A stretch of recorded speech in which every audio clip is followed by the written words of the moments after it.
improve turnover for the category that you play in. So so it's not about circumventing, definitely. It's about more partnership and being open to partnership. Any more questions? I'm still not convinced that there's a power shift. Okay. Hi, my name is Ketan Vyas. I represent a brand called Voli, which is a German shoe care brand being retailed in India. I had a small company. We are a 100 people plus company.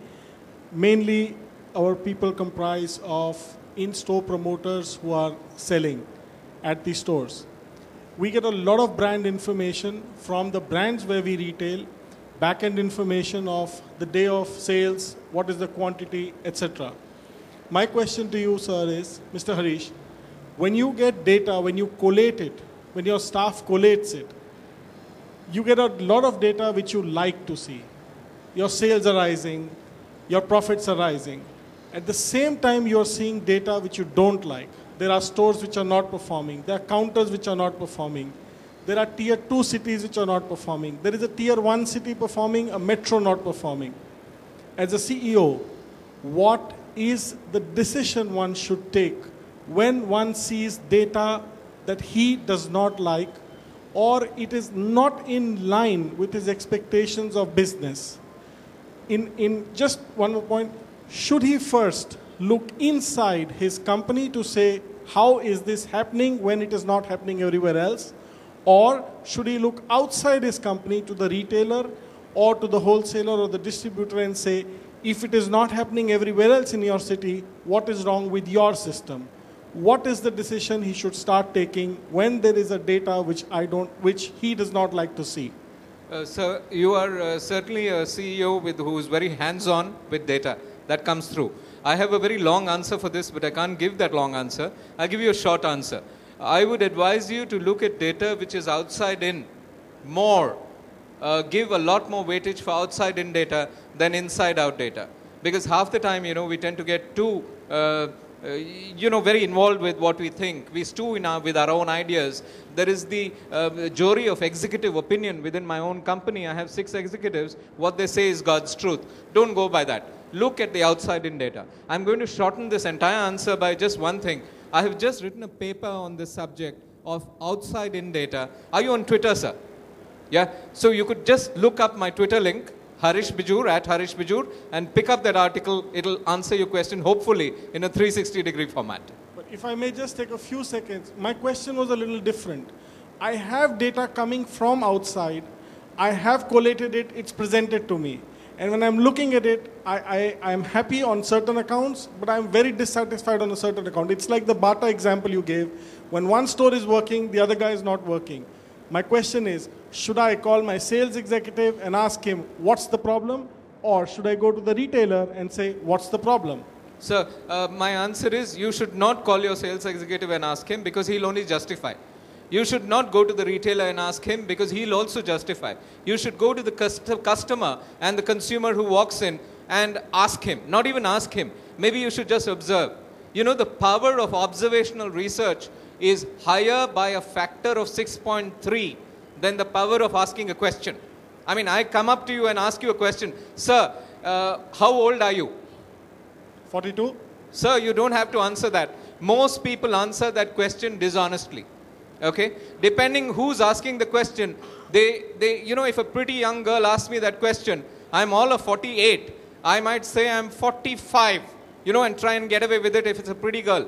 So most people, when you ask questions, they tell you the wrong thing. Observational, retail, if it's retail you're talking about, just go to your shop, unobtrusively watch, and you'll get all your answers. Because the moment you are obtrusive, I think you get pre-dedicated answers. You get to hear what you like to hear.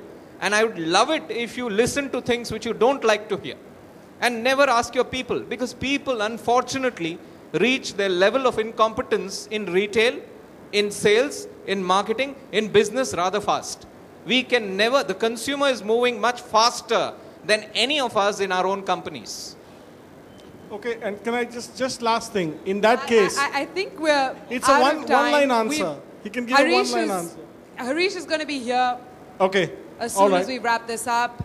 No hands, fresh hands shooting up, and our time is up as well. But before we wind up and thank the panel, this is 7 Minutes to Glory, which is presented by Mohini Bainpal, Head Retail, Sara Sole.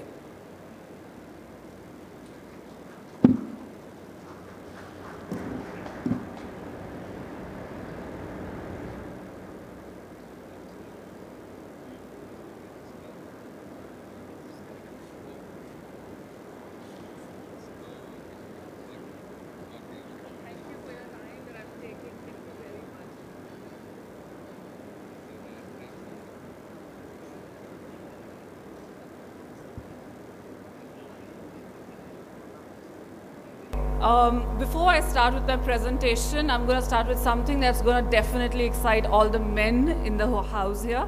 And here it is. This is an ad for the finest shoes you'll ever own.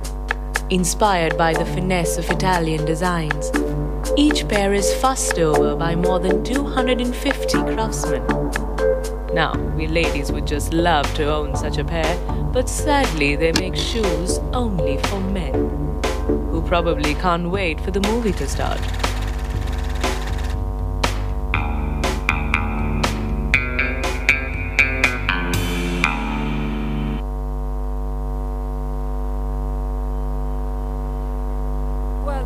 As you know by now that I am in the business of making and selling shoes, but before I start with my own brand, I'd like to share with you some reasons why we're really excited to be in this space. The men's footwear category, the organized men's footwear category, is close to 20,000 crores in India, and it is dominated 60% by the men's category. I'm so sorry. The total footwear category is about 20,000 crores in India, and it's dominated 60% by the men's category. What is even more exciting is that 16% is the growth of the premium men's category, which is more than double the growth of the overall total category. And the most important and interesting statistic of all, that in the last 10 years, we've seen per capita consumption of footwear go up from 0.5 to 2. So all this brings us to a real reason of why me and my team is here today. Roosh.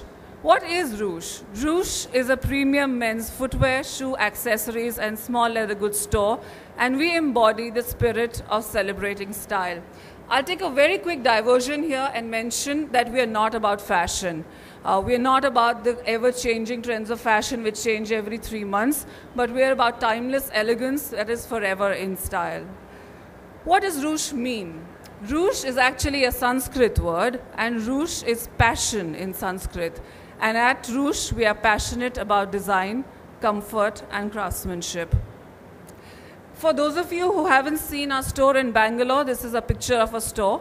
And if you notice the picture very, very carefully, you'll notice that we design, display, and sell shoes in categories, which brings us to a very important differentiator in the category. We did a research 2 years back in Bombay and in Delhi, and we found out that men buy around occasions. And what better way to sell and to offer shoes to men than around occasions? What is the biggest occasion that men buy around? Men buy around work. So at work, we actually have at Roosh 3 specific personality types. So you have something called Roosh Classic, which takes from the year-old traditional sense of cap toes, brogues, wingtips, typically meant for senior management. Then you have Roosh Semi-Formal, something that you can wear to work and also carry with you post-work. And for Mr. Conservative, there are minimalistic styles that are subtle yet very, very smart. We have 4 other categories from where you can buy shoes at Roosh. Occasion, so you have the special dinner with the girlfriend, or it's the boss's farewell party, or it's your best friend's engagement party. You may want to wear a 2-tone burnished shoe with perhaps ornamentation, perhaps not. But whatever you like, you will find at Roosh Occasion. Roosh Club, something that men and women are definitely going to ask you about. Wedding, whether your wedding wear is Indian or your wedding wear is not Indian, it is Western, you are definitely as a groom bound to find something in our store. And finally, for the times that you want to relax, there are boat shoes, there are driving shoes, there are hiking shoes, and there are ankle-length boots that we have under Rouge Casual.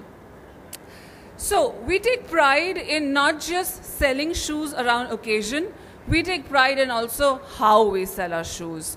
And how we sell our shoes is by ensuring that our staff is trained for over 3 weeks from the best technical and hospitality experts in the country. We've actually tied up with the Footwear Design and Development Institute in Noida, and they come down and they train our staff on the technical attributes of shoemaking. And we have a hospitality expert from Bombay who comes down every time we have a training session, and they train our staff on customer experience. Another thing that we are extremely passionate about, some of you who are in footwear retail, you'll realize that the most important real estate in footwear is actually the walls in a store. It's not the carpet area in a store, it's the walls on the store. So what we've done is that we've taken 5 to 8 feet of wall in every store of ours and converted it into almost a museum-like space where we showcase the arduous and the passionate task of making shoes, something that has been forgotten. I'll have you know that there are close to 252 steps that can be taken to make a shoe, and we've tried to combine them and compress them into 9 stages so anyone who comes into the store can understand the labor of love that we have for making shoes. Very quickly about our parent company. Our parent company is Sarasvole, and we've been in business for the last 11 years, and we supply to around 100 global brands across the world. We also have a tie-up with a design studio in Italy. Therefore, you will not be at loss with style because we ensure that a design studio in Italy is keeping us up to date with everything that is in style. All right. So having said all of this, why should the Indian consumer really buy us? There are 3 reasons why the Indian consumer should really buy us. The first being comfort. Men buy shoes for comfort. It's a well-established fact. We have 6 attributes of comfort. I'm sure all of you can read those attributes of comfort out there. I'm not going to read it out for you. But we've made sure that whichever shoe you buy, there is comfort inbuilt into those shoes. Let's not forget the lifestyle elements, design and craftsmanship. Whether it's a hand-stitched moccasin that gives you comfort, or whether there is rare leather like deer leather, fish leather, Parma leather, all of it which is designed to enhance the way you look, the way you feel, and the way you appear. After all of this, you may ask me, can I really afford the shoes that Rouge makes? And I would say absolutely. The price range that we have starts from 2,490 and goes up to 14,990, making us a perfect criteria to be considered in the premium range. We did a campaign in Bangalore recently. For some of you who are not in Bangalore and may not have seen a campaign, a quick reflection of the work we did. Pity we don't make shoes for women. I'm one of them and I regret it. That's some of our print campaign. Some of our outdoor work. Okay. Now, all of you may ask, so all this is great. You have another manufacturer and exporter running into retail in India, which is such a difficult nut to crack. Are we really going to make it or not? So we said, let's share something with you, and you're more than welcome to give me your feedback and what you think. Our average ticket size is close to 4,000 rupees, which we consider as very positive. Our average conversion ratio in the last 2 months when we've been doing our campaign is close to 48%. We know this can go up to 60%, but we're trying to get there. Our average unit per transaction is close to 2, which we think is very positive. Like I mentioned, we also sell shoe accessories and small leather goods. Repeat rate. I think from my previous organization, the one thing I've learned is it's important to retain your existing customer, and we have 15% of our existing customers coming back to us month on month and buying from us, which we consider as a very positive leading indicator. Customer referral, word of mouth at 15%, and one of the most important things, we don't make shoes for 18-year-olds or 22-year-olds. We make shoes from 24 to 35-year-olds, and they are close to 48% of our entire customer base. So what can Rouge do for somebody who we work with? Reinforce international imagery, drive footfalls, drive repeat sales, therefore drive business. where we are. We are currently in Bangalore, opening soon in Chennai and in Bombay. And next year, we're looking to expand to Delhi, Hyderabad, NCR, and Chandigarh. I'll end with something that we use in cine advertising in Bangalore. I hope you find it interesting, and I'd love to hear your comments about it later. Ladies in the audience, we request you to cover your eyes. No, seriously, we mean it. You are not going to like what you see next.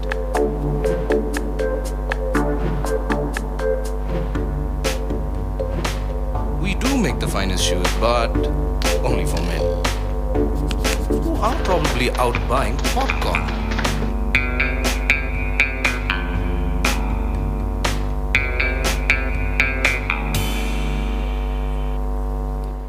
Thank you very much. That was Mohini. My brand is called Rouge, and I'm happy to meet anyone at all, and my team is here, and we'll be happy to speak with you. Thank you. Well, I am going to take this opportunity to thank this panel. I should have done it earlier, but thank you all very much. And I hope the audience enjoyed the session.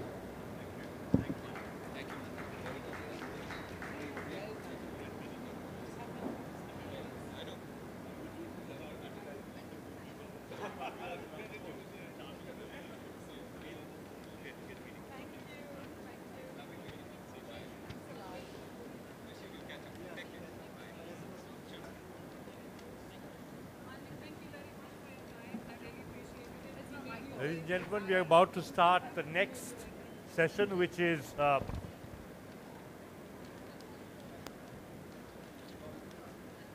brand building and what retailers need to know about value of brands. So I would request everybody not to just leave the hall, but just hang on, because we have a very interesting panel discussion here also. Ladies and gentlemen, we are ready for our next session, from CEOs to brand building. And here we have a very distinguished panel. The lead presenter is Mr. Tarun Puri, the Managing Director of Nike India.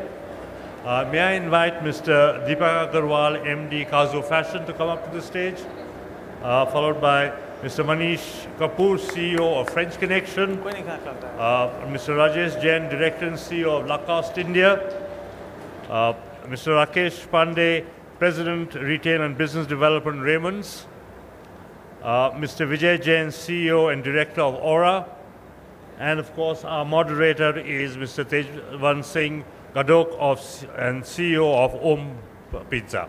Thank you very much, ladies and gentlemen. You're going to have a very interesting session now. Over to you. Good afternoon, ladies and gentlemen. We'll get the panel going. Initially, we'll start the panel off with Tarun of Nike giving us an introductory presentation on his thoughts, and then we'll go through where I've requested each of the panel members to share their perspectives of a particular specific initiative and how that has helped them enhance brand value from a retail perspective. It can either be a positive or a negative example. And then based on the various themes that come about, we'll try to facilitate a lively panel discussion. I would welcome those of you who have questions to, as the discussion is going, to just flag your interest. I will keep my eyes open for your questions. So if you could just raise your arm, and I will try and weave your questions both during the panel discussion as well as after the Q&A. I have worn my military-style general's jacket for a particular reason, which is I will not entertain any monologue comments. It has to be a genuine question aimed at least one of the panel members. It has to be germane to the topic. If you deviate from those guidelines, I will not only cut you off, but I'm also authorized at the end of the session to take you away and make sure you never get a chance to meet any of the attractive girls at the Kazo hospitality desk. Okay, so with that, let's over to you, Tarun, to kick us off. Okay, good afternoon, ladies and gentlemen. I hope you all had a good lunch. The problem about having a good lunch is you guys are going to sleep. So I hope that you stay awake for the next 10 minutes. After that, you can sleep, no problems. So I want to start off by talking about the topic itself. The topic is really about creating value in brands. And that's an easy one, isn't it? For Nike to talk about what we do in digital or what we do in advertising is really simple. But that's not very pertinent or relevant to this particular august target audience. So made it a little more difficult for myself to really talk about how do you create brand value at retail. Okay? So that's a basic challenge I've set up for myself as we move forward. Let me start with a quote. Can we put off the lights, please, so that they can see the... Thanks. Let me start with a quote. All of you would have heard this many, many times. Build the brand and the business will follow, right? Easier said than done. A lot of people talk about it. Very few people actually do it on a regular basis because the problems of day-to-day working comes in between your thinking about long-term. So the question is, how do you do it? And let me assure you, there are many brands that do it at this point of time. Anybody who's been to an Apple store will agree with me. 70% of the space in an Apple store is dedicated to brand experience. I was told by one of my colleagues here, none of the people actually have sales targets. But by the way, the productivity is the best per square foot abroad. Yeah? And what brand experiences you get, what fantastic advice you get from the store staff. Great example of building brands. Diesel, another great example of building brands. Very focused about a target audience of young adults and thinking in terms of their positive and hedonistic lifestyle and then connecting that to what they do at retail. Now, all the examples that we have are not necessarily multinational brands. I think there are a number of ethnic brands that do a wonderful job in India. Think about Fab India. Think about Anoki, right? At one end, they create authentic ethnic experiences at a premium end. And incidentally, they charge for that, right? So you have ethnic product and you pay the price for it because it's a wonderful experience. But the other thing that they do right is that they go back to the people who make the product, the artisans, and they make sure that they are part of the entire equation. And that becomes really important because as consumers, you want to see brands doing more than just trying to sell to you, right? They have a social cause that they have kind of encapsulated. And I want you to keep that at the back of your mind when I come to the key learnings that I would have from this particular session. And then I think the best of all is Harley-Davidson, where Harley-Davidson really manages to create an era and a tribe about itself, not only with the bike, but what they do inside the store. Just look at the way they've been able to bring the story alive. Yeah? And if you think about tribalism, Harley is the best example. And therefore, once you're part of the tribe, you pretty much buy everything that Harley puts up for sale. Right? Great example of thinking brand first and then saying, okay, fine, once I build my brand, business will definitely follow. All great examples of what you can do there. So coming back to the pertinent point about how does Nike do it, right? And I'd like to talk about what Nike does more in terms of the developing markets. And I'll start with a couple of mantras. The first mantra I want to talk about is that you have to start, you have to end, and you have to talk about everything else about the consumer. Okay?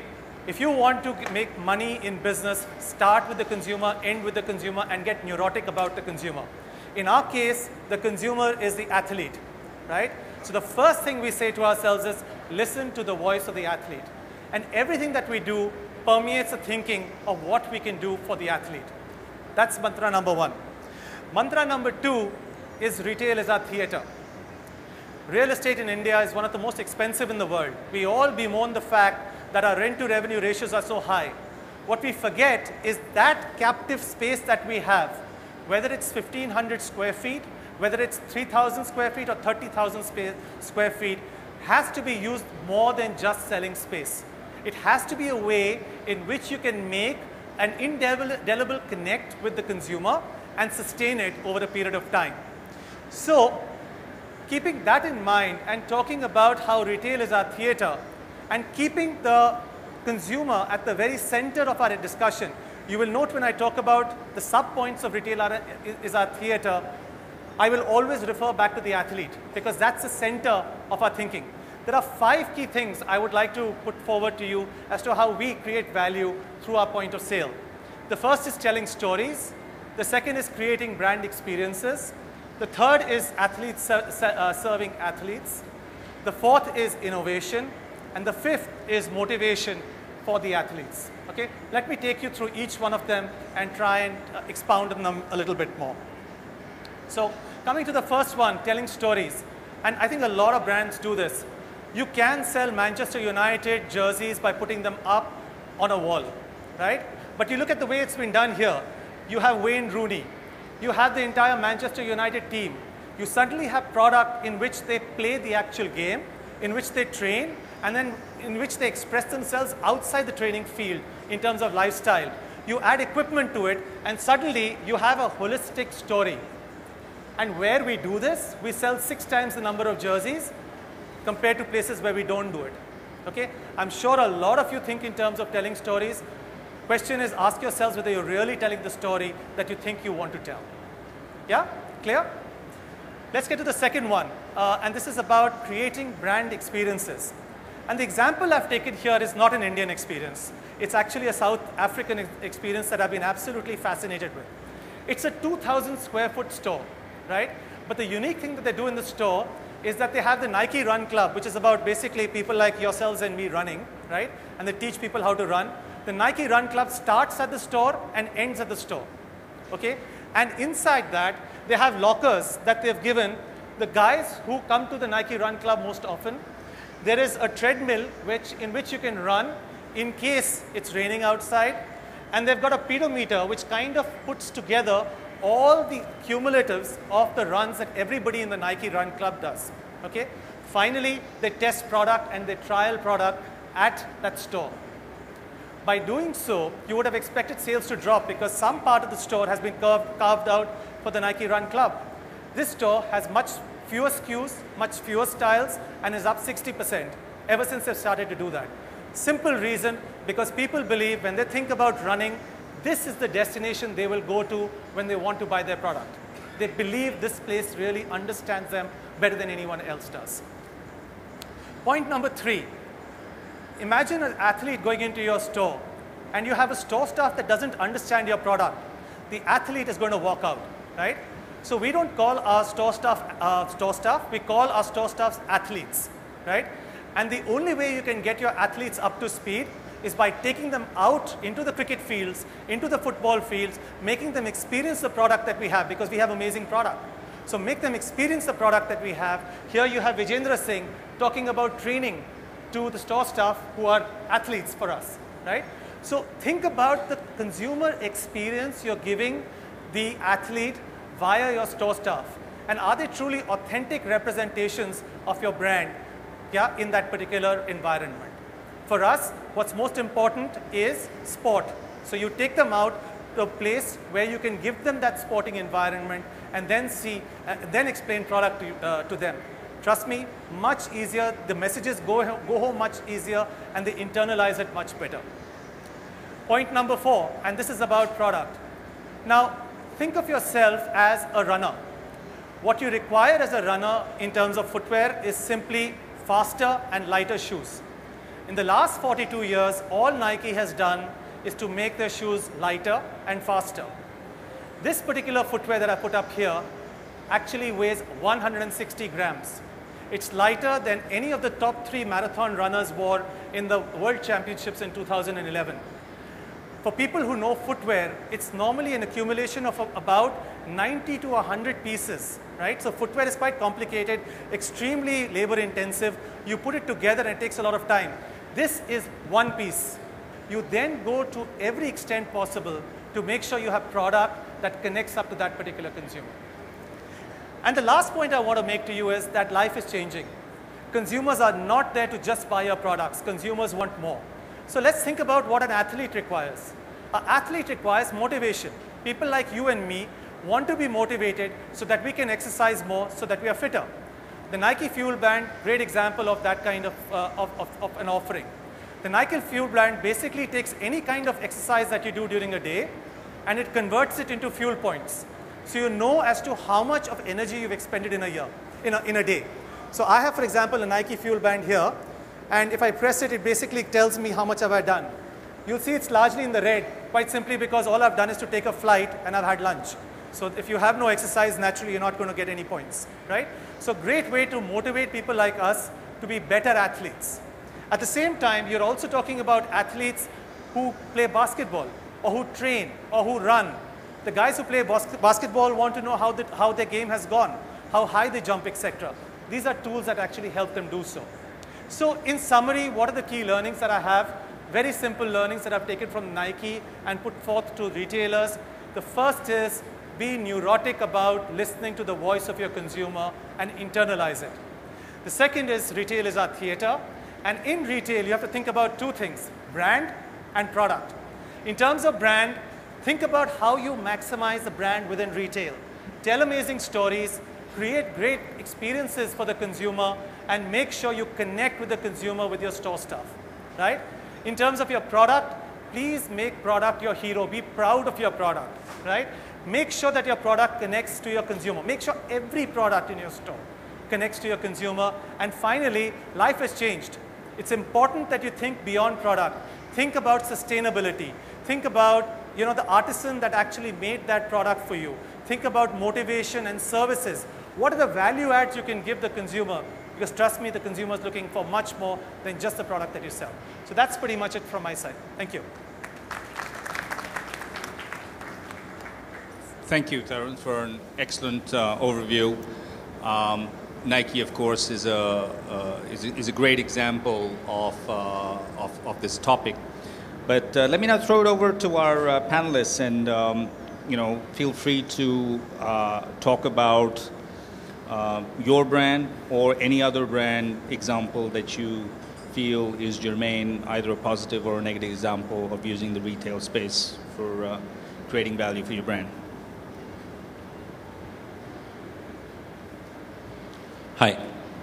I'll tell you as in terms of certain specific examples on the retail front as I'll take an example in terms of the store staff. Basically, that's the only human interface that you have from the brand side with the consumer. So I started off 5-7 years back in terms of Indian retail, wherein we said in terms of a basic level of training, the guy knowing the product, then came in terms of steps saying that probably you given an allowance in terms of saying his grooming standards are great, but things are moving fast, and taking it from where Tarun said, as in that you need an athlete to sell a product to an athlete. So if I look at on the fashion side of it, as in when I'm looking at store staff, we are looking at people as in who are able to connect with the consumer on a fashion aspects. So it is somebody more in terms of saying rather than a service, as in somebody treating you in terms of just providing a size, somebody who's talking off in terms of what is the latest fashion. If you're looking at a particular top, as in how could you top it up with a particular jacket or coordinate it with a denim or a bottom. What are the latest colors of the season? How does it look? And as in going down to the extent in terms of, I have specific examples within our brands wherein they actually relate to the consumer more as a friend than as a store staff. So these guys are as in going to the extent of, in terms of going on the BBM, sharing BBM pins, being on BBM with the consumers, talking to them on a regular basis, sending them pictures in terms of whatever new is coming onto the store. So that is the level as in terms of the store staff that probably we need to get to in terms of every sphere of retail when it comes to interface with the consumer. Another aspect that I would like to point out is that in terms of the overall thing, in terms of the so-called integration of various forms of media, as in today, store is one aspect of it wherein we are interfacing with the consumer, but the consumer also interfaces with us on various other forms. So as in terms of the social media aspect of it or the website part of it, as in you need to ensure that as in when you're connecting with the consumer, it's a whole 360-degree connect. You can't as in say that I'll miss out on a particular point because I do it, I don't do it, or the brand doesn't agree to it, because today the consumer is also getting savvy. So another example that probably I'd like to quote in terms of the French Connection business that we do is that we actually were the first brands in India to have an India-centric website for the brand. And again, in terms of, we actually have a screen on each of our stores wherein consumer can actually have a look and see all the product ranges that are there on the with us through the season. So those are as in a couple of examples wherein I feel in terms of even when we are talking of retail, it has to be that holistic experience that we deliver to the consumer. Thank you, Manish. My name is Rajesh Jain and I represent Lacoste. I am delighted to be a part of this forum and to be sharing my thoughts about a subject on which I am very passionate. Lacoste has been an amazing case study for me on this. To understand the ethos of the brand, how it has evolved over the last 20 years in India, along with the consumer profile. I remember very well my college days when I was younger. I saw an actor wearing a polo shirt with a crocodile on his chest. And it left me completely mesmerized. I got so fascinated with this crocodile logo that I instantly equated it with a symbol of great importance. Lacoste, of course, over the period has equated itself, has evolved into a complete lifestyle brand, an affordable luxury in sync with the international positioning.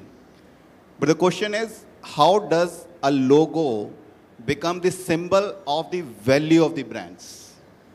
My personal belief is that there are many elements that go into making the value of a brand. However, the two most important pillars are innovation and quality. So as I represent Lacoste, I would take Lacoste as a case study for this. This international renowned brand had its humble beginning in the sporting life of Mr. René Lacoste. This tennis legend, he actually created a garment for himself, for his own comfort and for his own ease. Because at that time when he used to play, people used to play all the sports wearing long-sleeved starched shirts only. And it was not conducive to play in hot American summers during that time. So he invented a padded piqué shirt, half-sleeved polo, for his own comfort and ease, which was very good at elegance also. It never lost elegant touch. And on the quality side, it was a perfect garment. It gave a fashion statement on the coat and a style statement of the coat also. So the quality of the garment withstood the test of time also. And this brings the core values of Lacoste, which are innovation, comfort, elegance, and quality. So we know all the retailers, they have to understand and offer value to the customer. And those are the core values for any brand. The promise of trust, quality, perceived benefits, they make the customer buy your product for the first time. And once the customer has certain degree of trust on your quality, he comes for a repeat purchase. And after that, because of his repeat purchase, his trust on your quality, and the word of mouth reviews that he gets, he becomes a loyal customer. So this is how a brand evolves. It gets engraved in the customer's mind. If I look at Lacoste, over 75 years of heritage, and Lacoste has withstood the test of time because it has never compromised on its quality and innovation both. Of course, a first mover advantage always helps any brand. Lacoste L1212 polo, iconic polo, the kind of polo that I am wearing, it was the first time in the documented history that a logo appeared outside a garment. But that was not the only thing. It was the kind of fabric that was used in Lacoste that continues to be used. The yarn counts, all those elements do go into it. And in addition to that, innovation plays a very important role.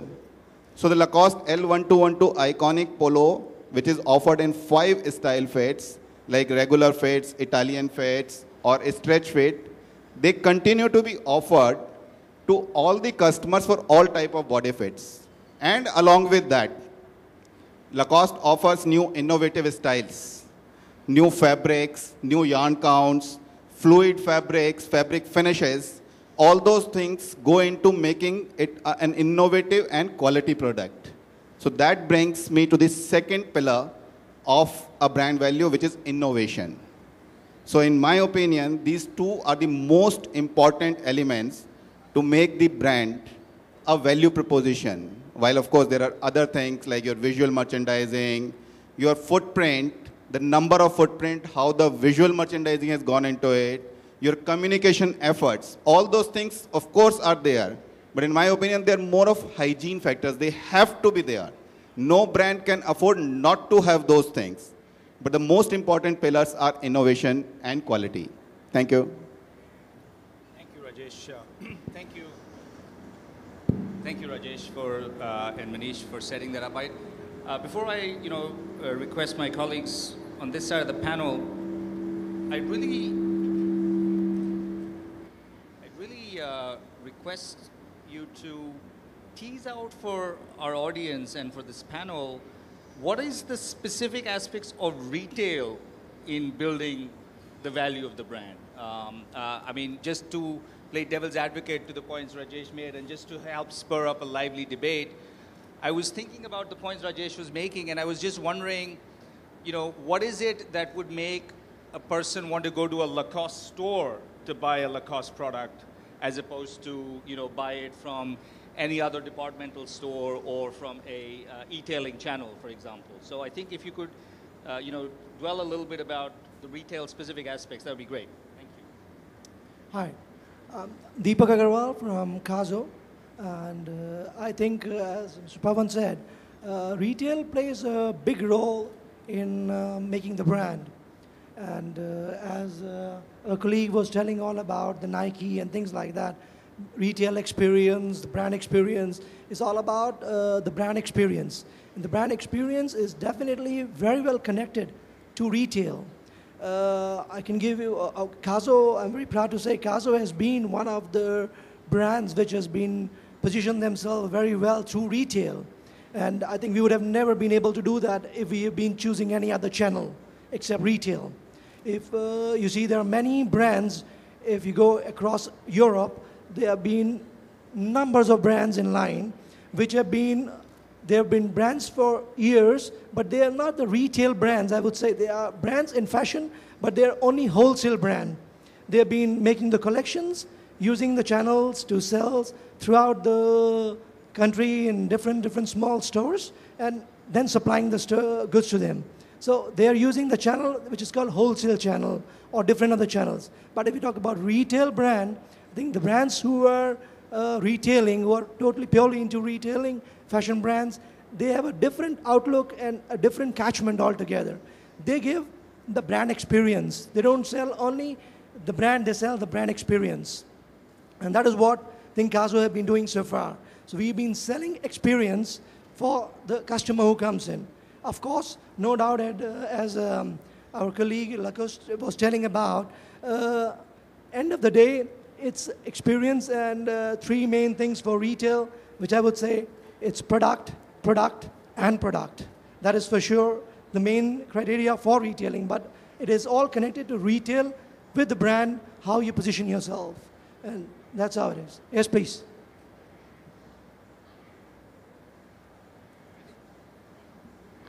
So when you're bootstrapping and when you are running low on cash and you have the debate between choosing to invest into a brand versus, putting up a store and getting operational, which one would you choose and how do you fight that battle?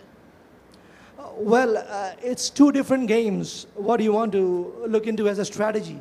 If it is the game for first, where you consider it's brand or you consider it's the numbers. So, and I think that's has been the problem with India, that it has always been putting the numbers first and the brand number two. And what the Kazo has been using as a strategy, brand is number one. We believe the brand and then we talk about the numbers. So of course, we'll first go and look into branding ourselves. That would be our strategy.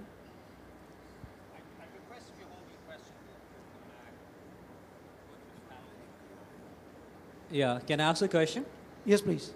Hi, my name is Rajiv Chetri. I work with the Nokia retail team. So my question here is basically, I think what you guys talked about is pretty good, but I'll just stick to India. And, whatever you've just shown on slides, and we talk a good thing about consumer experience, that every retail store has to deliver that. But, my personal experience, and I'm a very regular consumer of Nike, and I also look at other brands. But, my personal experience of that is, I think, in terms of real consumer experience and delight, we are at a very nascent stage in India. And it's not only about the retail stores. I mean, you go to any, right from booking a cab in the airport to, those kind of experience, we're really poor.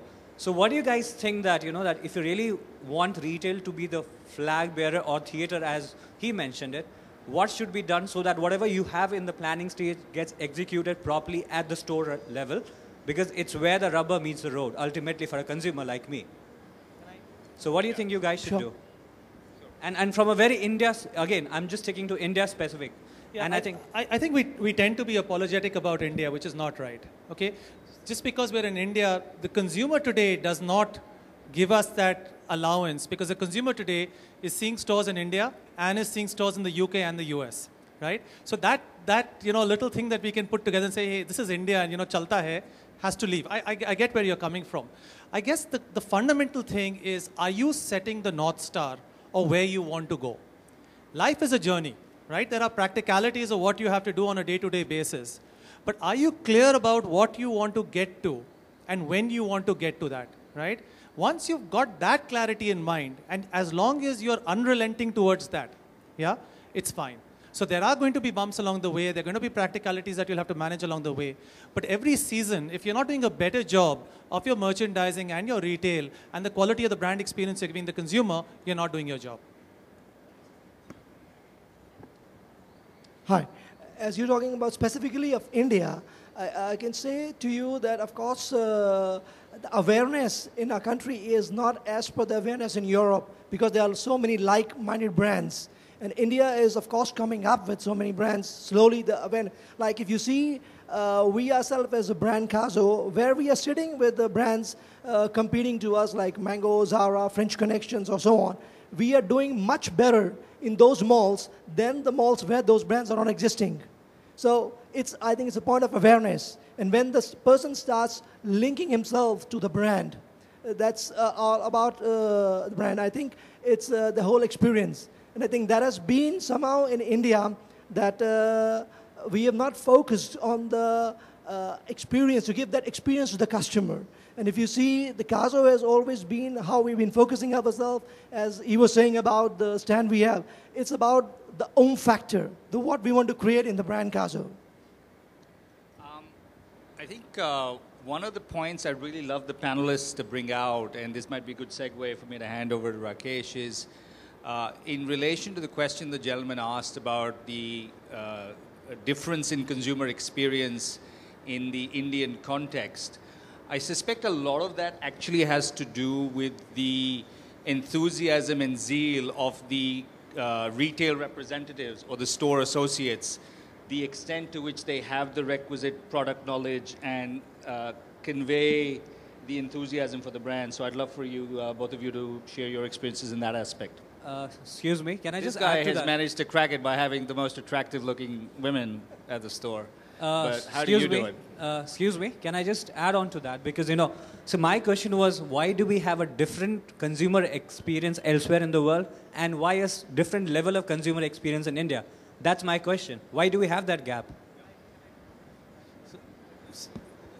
So thanks, Pawan. I'll talk about how a retail can play a role of brand building, because I think the core subject today is that we sometimes feel that we can build a brand through mass media, and retail is a place where we'll transact business, do sale.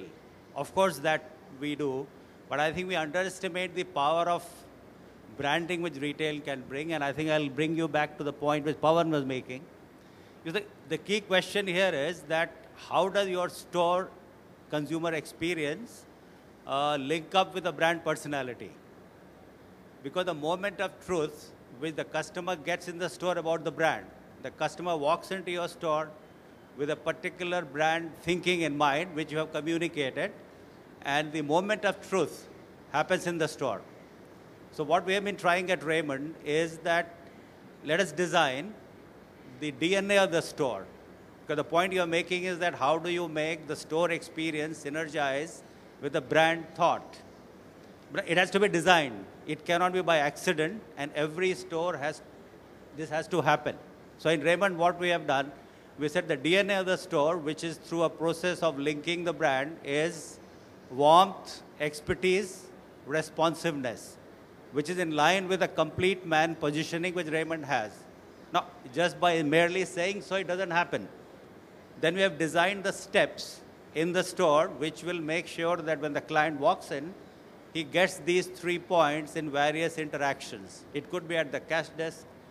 It could be at the point when we are telling the customer how to choose the garment, but he's to get that. So I think an arbitrary design of a customer experience doesn't build the brand. The point I'm making is you design it, synergize with the brand ethos, and then you replicate by training through people, the merchandising and all that experience which you have. I'm sorry, can I just jump in? Okay. Yeah. For us, the challenge was actually multifold, because most of the people you see here, most of them are international or national brands, which are extremely well known. For us, we had 2 large challenges. One was really the fact is that how do you compete as a store brand? Today, if you walk into a Shoppers Stop, you walk into a Lifestyle, chances are that you're completely aware of the underlying brands which are there at that store, whether it be a Nike, whether it be a French Connection, a Lacoste. Of course, Lacoste has exclusive store, sorry. But the chances are that you are aware of that brand. So can you imagine Lifestyle or Shoppers Stop selling 100% of its products under its own name, whether it's Stop or it's Lifestyle? And how difficult would that be to do? So at one hand, we had a challenge of building aura as a brand, to connect as a store brand. And the other issue was that traditionally in India, jewelry is being sold by the family jeweler generation after generation after generation. So there's a huge amount of personal connect in that. And therefore, when we were looking to position, how did we build a 360-degree brand, both online as well as at the ground level? And one of the issues which, when we did research, we discovered something very interesting, city after city. All women told us is that my jeweler cheats. The only difference is, they said all jewelers cheat. The only difference is my jeweler cheats less than the others. So the known devil is better than the unknown devil. So trust was definitely a critical issue to build. But in a market where, you've got each individual store which is very, very strong, whether it's a TBZ or it's a GRT in the south or Mehra Sun in Delhi, they're extremely well known. So how do you compete against that? And while we are the world's largest diamond manufacturing company as Rosy Blue, what we discovered, nobody at the retail level really knew us. So one option for us was to go out and shout, saying the world's largest diamond manufacturing company. Would it get us the trust? The answer is yes. But in a category like jewelry, would it really appeal to the woman who is really our main consumer? Because trust is a necessity, it is not a requirement for purchase. So, of course, then we went on to create a film. And what we realized that the passage of time was akin to building trust. So that film was shot in south of Italy in a place called Malta, where it showed the women from the beginning of time through wars being fought, ultimately coming to the shores of India. And of course, that did very well for us. But at the end of the day, we spend 1/30th, 1/40th of the marketing spend what anybody else in the space does. So how do you get the consumer to walk in? If they walked in, how do you get the consumer to buy? And I think Tarun made a very interesting point on how you can use the store space to build the brand proposition. For example, for us, we've got 2 or 3 huge legacies. One is the fact that we've got a great diamond background. We've got a Belgian heritage. And our point was really to build that across at the store level. So you've got bevel glasses, you've got faceted windows. But the most important thing was that what we realized on the issue of trust, which I began with, is when a consumer walks in, he or she is unlikely to go to the sales staff and ask him, please tell me something about your brand. They're not going to say, what does Nike do, or what does Lacoste do, or what does the Raymond do? They will come in, experience the brand, and walk out. So we've discovered that on an average, a woman spends half an hour at a store. So what we did is we created heritage walls. And every store has a heritage wall which talks about who we are. So one in 18 diamonds belongs to us. 5 global design centers. Moulin Rouge, the diamonds was used by us. So we've tried to create stories within the store. And I think the last and the most important thing is really about the ability of the sales staff. You don't need smooth selling sales staff. I think it has to be based on knowledge and consumer understanding. And at the end of the day, and I think, Tarun, you made a very important point, that unless the sales staff don't believe in that, unless they don't look at it as from an athlete's point of view, you will not be able to sell. So I think the training at the staff level, the fact that they must have product knowledge is absolutely essential. And our overall experience has really, really been very positive. Let me just build up on that point and come back to Tarun, because Tarun wanted to respond. I'm just wondering, coming back to the gentleman from Nakia's question, the ability of the store staff to fulfill the promise is one part of the equation. But I'm also wondering whether there's something fundamentally different in the expectations of the Indian consumer vis-a-vis in other parts of the world or not. So your thoughts on that?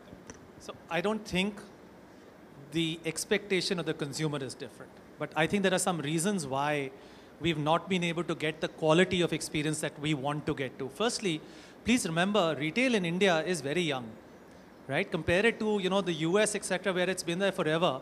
We have a journey of 20 years that we've, encompassed, and FDI is just coming in. So I think we should not be that harsh on ourselves. The second, and I think probably the biggest reason why we are not being able to give good experiences is because of the size of our stores. And the reason our size of stores tends to be a little smaller is because of the rent to revenue ratios that most of us encounter. So more often than not, you'd go for minus 200 square feet than plus 200 square feet. The problem is that when you have a smaller box size, how do you create the experience? Which is why I gave you the example of South Africa rather than giving you a Nike town which is 20,000 square feet. And it's impractical from an Indian perspective. The third is that if you think about your store staff, most of the people coming in are from tier 3, tier 4 cities, right? And their turnover tends to be very high. As a result of which they don't spend enough time understanding product. They don't understand premium. And I don't think a lot of us spend enough time and effort and money in training them. And I think last is that there is a certain degree of complacency where we wrongly assume that the consumer accepts it. But let me assure you that the consumer is as finicky in India as anywhere else in the world. And there will be a time when he's going to say enough is enough and move forward. I think that was the perfect segue to my question. I essentially wanted to speak to you about, okay, so when you have your own flagship store, when you have more space to play around with, it's much easier to give that brand experience that we are all talking about. But let's say when we're talking about a shop and shop, how do you create the same kind of brand experience in a shop and shop versus a flagship store?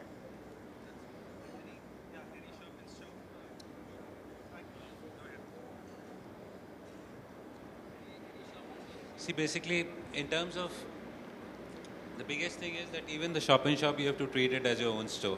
So it starts right from the beginning in terms of the furniture that you put in. So it cannot be that you will go into a generic fixture. You will say that you will have your own furniture. You will, in terms of the merchandise that goes in, it has to be clear that you decide in terms of the merchandise that goes in. So again, you emphasize on the product, saying that this is my lead product. This is how it's got to be merchandised. This is how it has to be put on the floor. Third, in terms of the overall environment that you create, so again, in terms of the people that man those shop-in-shops. So you cannot have generic staff in terms of you go into a shop-in-shop, into a shopper's shop and say you have generic staff who's servicing the consumer who's coming in. So you need to have your own staff. So basically in terms, it's the same ingredients in terms of basically the whole store environment. So for a consumer, as in terms of that 200, 250, 500 square feet of space within a 20,000 square feet store, he has to feel that he's walking into your store and he has to have the same experience that he would have in his store. Again, you would have a limitation in terms of it might not be as in the biggest store that would be there. It might not be 1,000 or 2,000 or 5,000 square feet. But within that space, you should be able to create, and as in that's what we try and do, to create the same brand experience that the consumer would have in an exclusive standalone store.